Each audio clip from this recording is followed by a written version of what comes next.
Morning, Friday, September 29th. And this will make many of you out there very happy because in our discussions in the past couple of days, we talked about the dress code in the Senate and about John Fetterman's wearing shorts and a hoodie to work. And many of you guys out there and you women out there felt that was inappropriate. And I didn't think that was so bad. And in any event, I worked my whole life wearing a tie for the most part. Although at one point in my life I did wear shorts to work when I was in the post office, opening packages that came in from overseas. But nevertheless, the Senate has gone ahead and formally announced a dress code, which included slacks and a tie and a shirt, of course, and a jacket. And if that makes them happy and if that will improve their performance, I'm in favor of it. But if it's just a thing that you gotta do, I don't know if I'm in favor. I think there's a certain amount of freedom that should be allowed. And maybe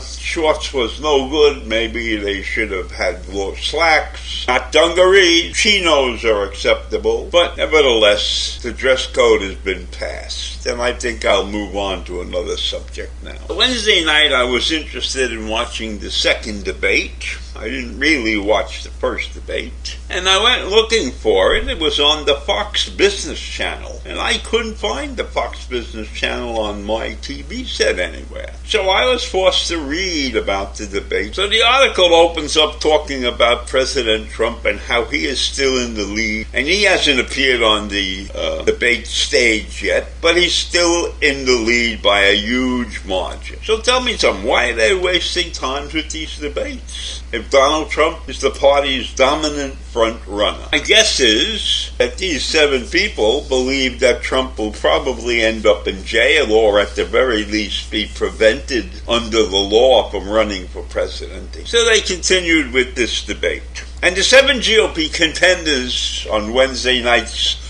showdown at the Ronald Reagan Presidential Library in California. So according to the article, this debate provided a handful of memorable moments. And the first one they talked about was Nikki Haley, who is the leader in these debates according to most of the material that I've read, constantly kept unloading what the entire field felt about frustration with the entrepreneur Vivek Ramaswamy. And she said, honestly, every time I hear you, I feel a little bit dumber for what you say, she said to him at some point.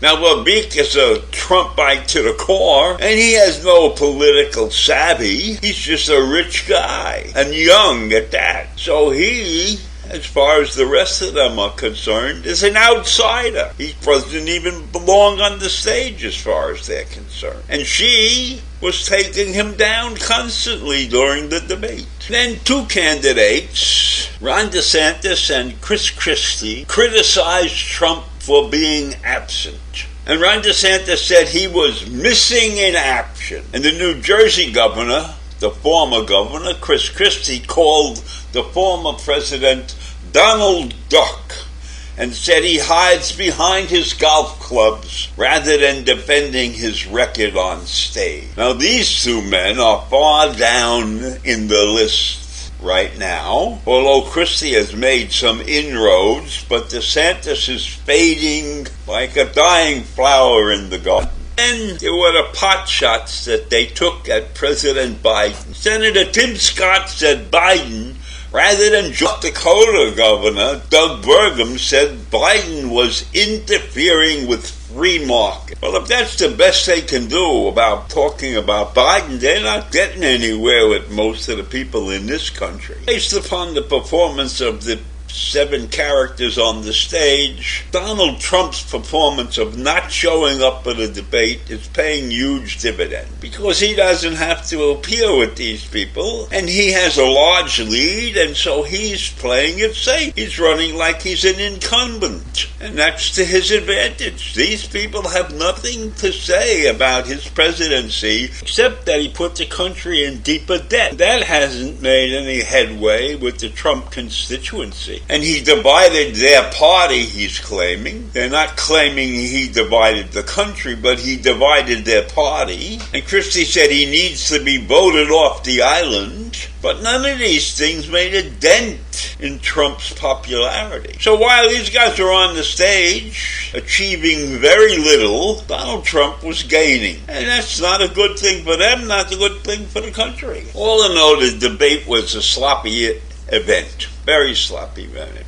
And the highlight of the event might have been when Tim Scott attacked Nikki Haley. And she said, "Bring it on, bring it on." And he was accusing her of spending $50,000 on curtains in a $15 million subsidized location during her time as the U.S. ambassador to the United Nations. So is that what the debate boils down to? She spent money on curtains while she was an ambassador to the UN? Why would 2 Republicans go back and forth and fight about curtains? And she said, "Do your homework, Tim, because Obama bought those curtains," Haley told him. And Scott repeated, "Did you send them back? Did you send them back?" And Haley then responded, "Did you send them back? You're the one who works in Congress." And that was the most acrimonious moment of the night and probably the highlight of the whole show. A fight over curtains. So the feuding between the 2 South Carolina natives seemed deep and troubling to some. But it's worth remembering that about a decade ago, when Haley was governor, she appointed Scott to the Senate seat that he currently holds, after Republican Jim DeMint stepped down. So that confidence in Scott seems to have dissolved in this presidential race. So you see, you can be friends for a while, but then when it comes time to run for something that you want, friendship goes down the toilet.